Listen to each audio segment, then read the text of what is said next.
Retail isn't ready for what is about to happen to Bitcoin. Retail isn't ready for what is about to happen with the overall market, and I completely agree with this statement. This week is extremely important, more important than you think, with all of these catalysts affecting the overall market, and as of right now, you're seeing a sea of red. Okay, first, we're touching on AMC. Then we're touching on GameStop, what's happening with major institutions and banks, short sellers, the overall market, crypto, and the earnings play that we're trading tonight. So watch until the end of the video, subscribe to the channel guys, turn post notifications on, and hit that like button for me. Let's get into it. Okay, you're seeing these articles come back out on AMC. Very negative narratives being pushed. AMC Entertainment analysts cautious despite market share gains. AMC stock on pace for biggest decline in a month after preliminary Q1 results, which were actually not that bad.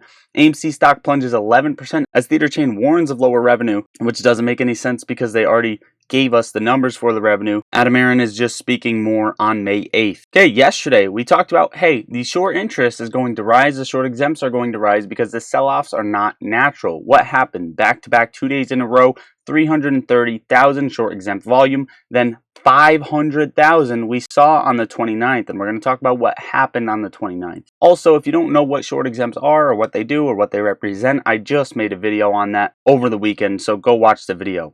Options chain for the week, we're now losing by a 7x multiple, 3,000 calls expiring in the money compared to 21,000 puts, and then 80,000 calls expiring out of the money, all that premium going to market makers. And we saw a slight rise in short interest. Again, as of right now, from Monday, from the 29th on about tomorrow, we should see this thing rise once again. So short interest 18.75%, up from about 18.3%. GameStop short exempt volume still slightly high, 37.63, now 22. Called puts, we're winning on the option chain by a 3x multiple, but still nothing crazy happening. All this premium going to market makers as well for GameStop. Okay, AMC, what happened on the 29th? We saw this major flush down, breaking our support level at $3.15. Now we're trading at $2.94, which is under $3, down 3% on the day. Not a good thing to see. One thing we do want to hold is this bottom support right around $2.80. Okay, that's the last level we want to hold. $2.80 we break below.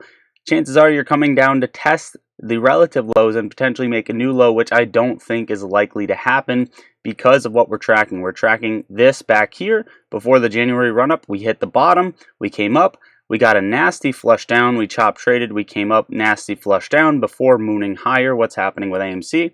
Got the bottom, scaled up, got the first flush down. I'm not really worried about it in terms of what is valid and what is invalidated just yet. GameStop came up to that $11.90 level, got rejected just like we said, now trading at $11.17, down 1% on the day. Saw that there was a lot of call premium for GameStop. Somebody mentioned it in Discord, I believe. Be careful trading this. I think GameStop does have a shot to bounce right here, but it's not going to be volatile. It's going to be a slow bounce up to about $12.25, $12.30, before essentially slowly scaling higher to come and top out around $13.15 to $13.30 before making a new low, a new relative low. Now this doesn't have to happen. If AMC squeezes and GameStop squeeze when AMC announces earnings, then GameStop will go with it, of course. Now JP Morgan Chase and Bank of America face $4.5 billion in bad debt losses, and I just wanted to throw these two sprinkles on top before we move on to what is happening with short sellers. Blackstone has sold 1740 Broadway in New York for $185 million.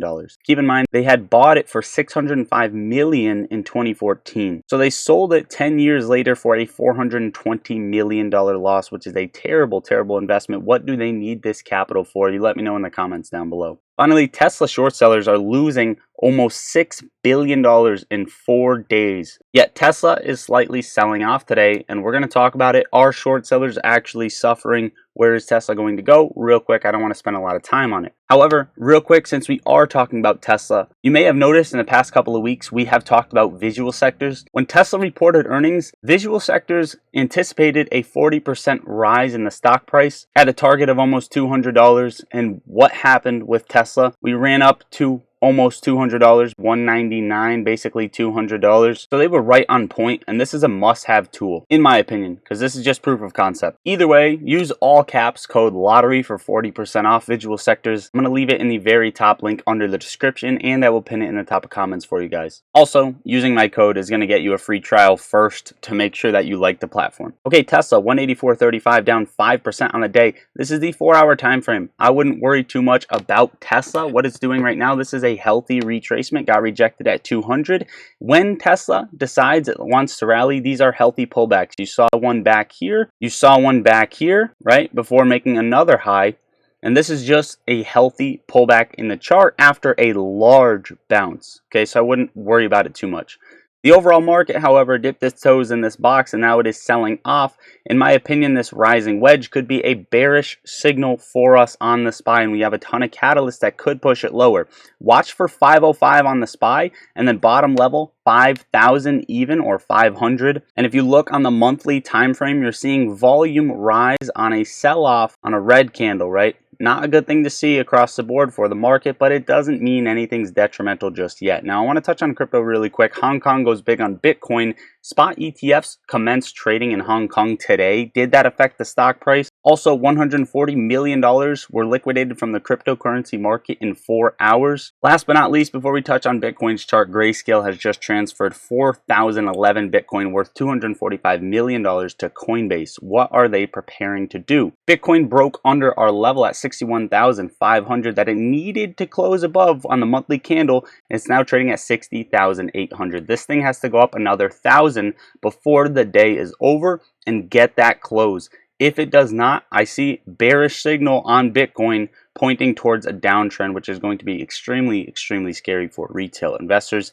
However, keep in mind, after a halving, there's not usually a peak for, hundreds of days later. So holding Bitcoin long term is still not necessarily scary in my opinion. Nothing I say is financial advice. I'm not a financial advisor. Last but not least, strategy hedge fund launches tumble in the first quarter, and hedge funds step up purchases in big tech stocks. Big tech stocks brings us into the last topic, which is earnings that are being announced after hours. I'm watching AMD, Amazon, Starbucks, but what am I actually playing? I'm playing Amazon, hopefully. We're taking a look at Amazon's time frame across the board on 3 different time frames, identifying patterns and anticipating what is to come for the earnings. As of right now, they may announce a dividend. They may pay for the dividend with Prime Video revenue, which is the first time that they're bringing this up in an earnings call. As of right now, we're seeing a very dangerous candle decision wise. And if you want to know what I end up trading, I put it in Discord and I will put it in there by the end of the day, the exact trade I take. If you want to join the Discord, if you want free stocks, and if you want to sign up for visual sectors, it takes 2 minutes. Go do those. They're the top links under the video. I love you all. Lottery stocks out. All right, guys, I want to give you a quick update real quick before the video closes on what happened to the earnings plays that we traded last night, Logitech, as well as AGCL. So we made a little bit of money on AGCL for the calls that we entered, and then the Logitech puts, we would have been up, but I made a rookie mistake and I should have added another week. I got theta crushed. Overall, very, very minimal loss on these earnings plays, and hopefully we hit on the earnings for Amazon tonight.